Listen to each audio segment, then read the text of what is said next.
ములుగు జిల్లా మేడారంలో సమ్మక్క సారలమ్మ జాతర ఏర్పాట్లు ముమ్మరంగా సాగుతున్నాయి. ఈ నేపథ్యంలో రవాణా శాఖ మంత్రి పొన్నం ప్రభాకర్, పంచాయతీరాజ్, స్త్రీ శిశు సంక్షేమ శాఖ మంత్రి సీతక్క మేడారంలో పర్యటించారు. స్థానిక ఘట్టమ్మ దేవాలయంలో ప్రత్యేక పూజలు నిర్వహించారు. అనంతరం జాతర పనులను పర్యవేక్షించారు. భక్తులు పెద్ద సంఖ్యలో హాజరయ్యే అవకాశం ఉన్నందున భారీ ఎత్తున ఏర్పాట్లు చేస్తున్నారు. పనుల్ని త్వరితగతిన పూర్తి చేయాలని అధికారుల్ని మంత్రులు ఆదేశించారు.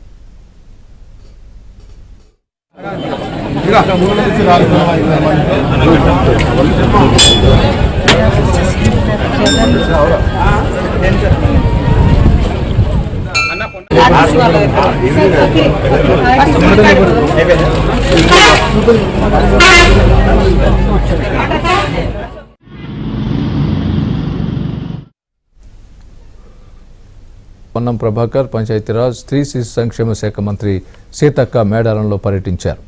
స్థానిక ఘట్టమ్మ దేవాలయంలో ప్రత్యేక పూజలు నిర్వహించారు. అనంతరం జాతర పనులను పర్యవేక్షించారు. భక్తులు పెద్ద సంఖ్యలో హాజరయ్యే అవకాశం ఉన్నందున భారీ ఎత్తున ఏర్పాట్లు చేస్తున్నారు.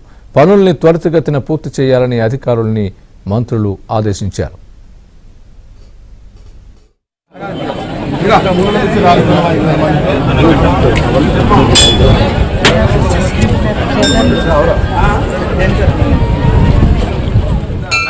Ada